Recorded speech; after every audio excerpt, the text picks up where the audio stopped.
अस्सलाम वालेकुम नाज़रीन, मैं हूं आपका मेज़बान अली हमज़ा और आप देख रहे हैं नियो डिजिटल। नाज़रीन, इस वक्त पीसी होटल में मौजूद है जहां पे अब से कुछ देर पहले जहांगीर खान तरीन साहब और अलीम खान साहब ने एक प्रेस टॉक की है, लेकिन उसके बाद मीडिया वालों से सवाल जवाब नहीं लिए। हमारे साथ सीनियर साहब फ़रूख शहबाज वड़ाई साहब मौजूद हैं, इनसे बातचीत करते हैं कि आज हुआ क्या और क्या होने जा रहा है। अस्सलाम वालेकुम। वालेकुम सलाम। सर कैसे हैं आप? मैं ठीक हूँ। सर क्या हुआ आज?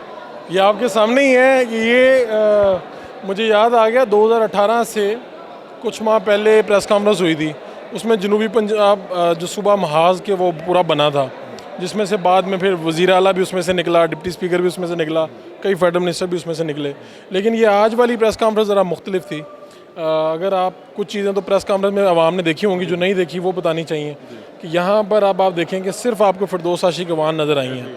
उसके अलावा इस वक्त तक इसमें बड़े वोकल लोग हैं, फयाजुल हसन चौहान हैं, फवाद चौधरी हैं, अली जैदी हैं, लेकिन उनमें से किसी ने सवाल नहीं लिया।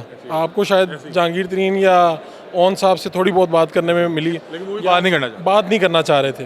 यानी ये एक अनोखी एक पार्टी है, मुनफरिद पार्टी है, जिसके अंदर 100 लोग भी आए हैं, अच्छे बोलने वाले भी आए हैं, लेकिन ये बोलते नहीं हैं।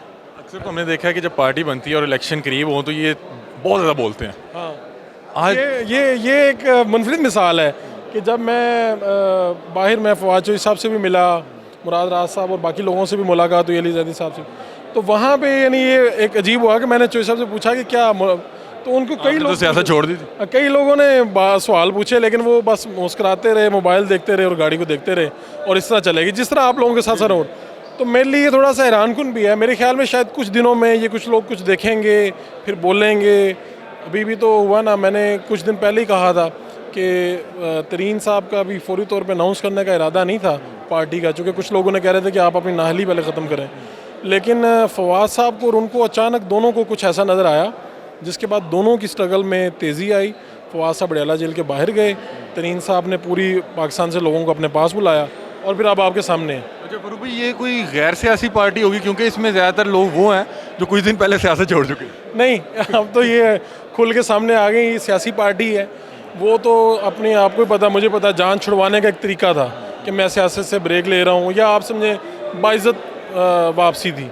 लेकिन डेफिनेटली अब अगर फवाद चौधरी के बारे में आप ये समझें या सोचें कि वो सियासत छोड़ देंगे, अली ज़ैदी सोचें, तो ऐसा मुमकिन नहीं है। लेकिन आप ये देखें कि यहाँ पे आपको पूरे में सिवाय फिरदौस आशिक अवान के कोई इस टाइम बैठा नहीं हुआ।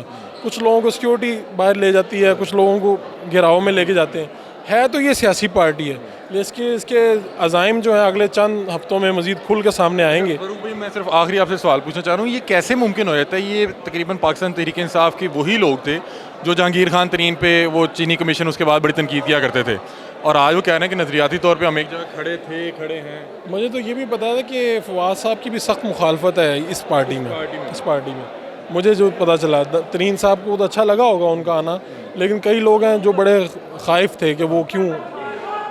दूसरी बात ये वही लोग हैं जो तरीन साहब पे मुखालफत करते, लेकिन अब ना ये सियासत में कोई बात नहीं रही, ये पुरानी होगी बात।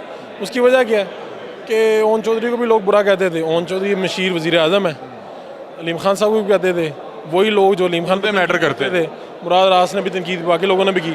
अब वही लोग अलीम खान साहब के अंडर रह के पार्टी की दोबारा नजरियाती, दोबारा टिकट भी लेंगे, इलेक्शन भी लड़ेंगे। तो ये ओहदे इम्पोर्टेंट है। हाँ, ओहदे भी इम्पोर्टेंट है, अपनी सियासत बचा रहे हैं लोग ना। जारी बात है, इस वक्त तूफान आया हुआ है, तूफान के आगे कुछ सर दे नहीं सकता। लोग या छुप गए हैं, या फिर प्रेस कॉन्फ्रेंस कर दी है, या फिर इस पार्टी में आ गए। ये पार्टी में जो आ जाएगा वो बच जाएगा, या किसी और पार्टी में चला जाए, वरना फिर उसे छुपना पड़ेगा। जो जमात है ये खान साहब का रास्ता रोकने में कोई करामत साबित होगी, क्योंकि खान साहब कह रहे हैं मुझे चेहरों से फ़र्क नहीं पड़ता। ये जमात तो उनका रास्ता नहीं रोक सकेगी, उनका रास्ता तो किसी और ने रोकना है। लेकिन ये है कि वो जो समरात तकसीम होंगे ना, उसमें से कुछ लेने में कामयाबी मिल सकती है। लेकिन अगर आप ये कहना कि इस जमात की बुनियाद पर कोई रास्ता रोक लेंगी, तो ये अभी फ़िलहाल मुमकिन नज़र नहीं आता। बहुत शुक्रिया।